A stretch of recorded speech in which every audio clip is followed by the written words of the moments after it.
The Emma Vigeland versus Tim Pool debate that happened on Timcast a couple of days ago is definitely one that a lot of people are disagreeing on. It's going absolutely viral, and the leftists think that Emma Vigeland, of course, absolutely demolished Tim Pool, whereas people like me, and I think everybody who has a brain or common sense or a decent IQ, understands that Tim Pool definitely did beat Emma Vigeland in the debate. All Emma Vigeland did, in my opinion, was just call him a neo-Nazi, or at least call his show for neo-Nazis. And then afterwards, she talked to Sam Cedar on the phone right after the show and bragged about how she made Tim Pool big mad and got his face all red and stuff like that, and then lied that he wouldn't show her the skate park or whatever. I don't know if that was supposed to be some kind of inside joke, but regardless, it wasn't funny. You know, it's just not really funny to lie about things. And then whenever Tim Pool responds to the lies, everybody's like, calm down, Tim, it was just a silly joke. It's like, okay, are you just allowed to lie about me and how my crew handles their guest, and I can't refute it even just because you call it a silly joke?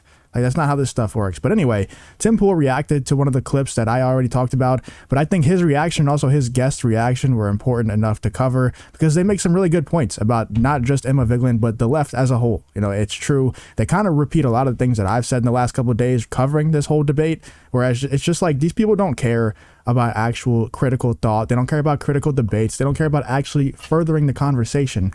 The only thing they care about is dunking on Tim Pool, going on Timcast, getting a dunk for their audience. And in their world, in Emma Vigeland's world, in Sam Cedar's world, even in like H3 and Hassan's world, the dunk doesn't have anything to do with the actual debate. It doesn't have anything to do with, you know, intellectual debate, critical thought, anything like that. It's all about going on Tim Pool's show, calling him a neo-Nazi or calling his show for neo-Nazis. That's the dunk. That's all you have to do, and your audience absolutely eats it up. That's what Emma Vigeland did. In my opinion, she lost every other conversation, every other debate. Maybe a couple here or there. She made a couple good points, but let me know in the comments how you're feeling. Do you think that Emma Vigeland won this debate, or do you think Tim Pool won the debate? But anyway, let's check out Tim Pool's reaction and also Phil Labonte and his other guests reacting to this clip that about the whole genderqueer book that Emma Vigeland was defending. Genderqueer, the book that shows sexual acts being shown to children in schools. She's defending that, and also defending teachers telling students how to use dating apps such as Grindr. Let's check this out. This book is gay.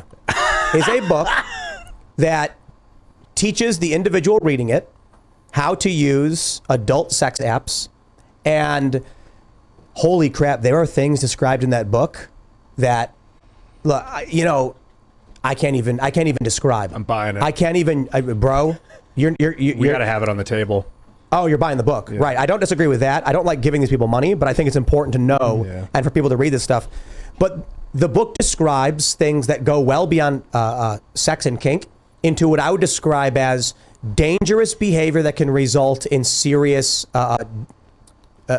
Look, when they talk about consuming feces, and it goes beyond that. Wow. I'm like, you're talking about things that can cause serious harm to a person, let alone a child.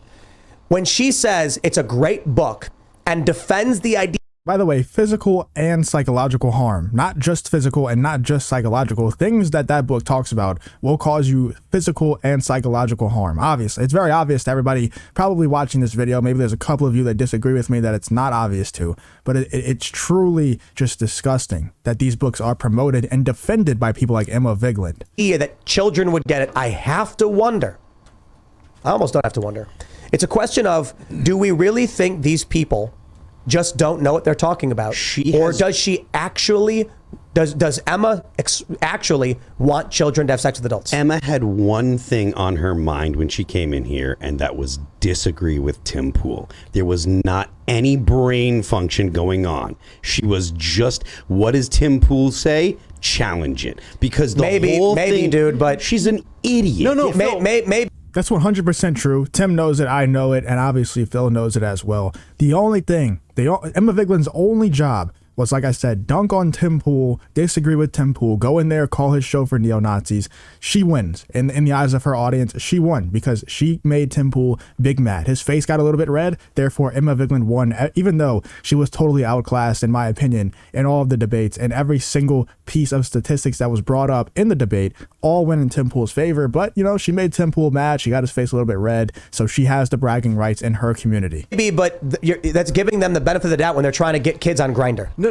No, how progressives view all of this, right? Like the patriarchy. Oh, and I'm also not saying that that's an excuse. You know, ignorance is not an excuse. The fact that her only job was to go in there and disagree with Tim Pool, and the fact that she is very low IQ is not an excuse to be defending these things. There should be some sort of consequences. The consequences should be that she got made look really stupid, but the fact that her audience doesn't really care about that shows that that's not a consequence at all. But there should be consequences, and I think that if we keep bringing these people on, we keep, you know, bringing these things to light, that people like Emma Vigeland believe that teachers should be showing students how to use Grindr and how these books should be in children's schools. It should be punishment enough, but for some reason their audience just doesn't really care. They want to tear all that down, but they want to progress beyond all institutions, barriers. They think that laws that protect children from sex is actually hurting them. So right, it's causing them harm. Like, that's what the academics and ideologues of progressivism believe. Yes, Emma is not that.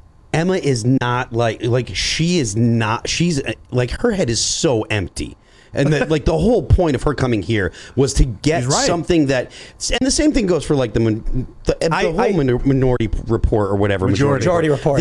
They're just looking to dunk on Tim Pool. She came here hoping to get some kind of way to dunk on Tim Pool. So now you're right. There are people that know theory and actually believe it's good to have intergenerational relationships. People like Herbert Marcuse and you know, Gail Rubin, I think is her name, and the people that write queer theory books. You're totally right.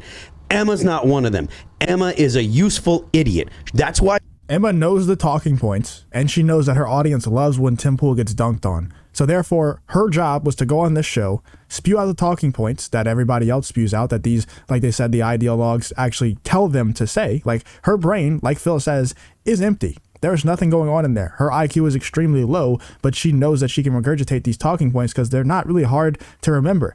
Really, the only thing that you have to remember is disagree with conservative thoughts. And if you go on Timcast and you disagree with Tim Pool over and over again, her audience will love it, especially, like I said, if you make his face a little bit red. She was like screaming about supporting trans women in women's sports, because even if it hurts some of the competitors. You're saying you're saying Emma Vigeland's advocacy for pedophilia isn't that she herself is a pedophile, but that she stands opposed to like institutions, laws, and anything on the right, anything that comes out of your mouth, she's going to oppose. That's her stance. That is the way she thinks. That is her entire political stance. Anything that comes out of Tim Pool's mouth, anything that comes out of anybody who is not a far leftist, anything that comes out of their mouth, she disagrees with. That is her political stance summed up in one sentence. It's summed up like perfectly, and he's 100% right that there's nothing going on in her head. She knows the talking points. She knows that she's supposed to defend these disgusting books just because she's supposed to defend them. Just because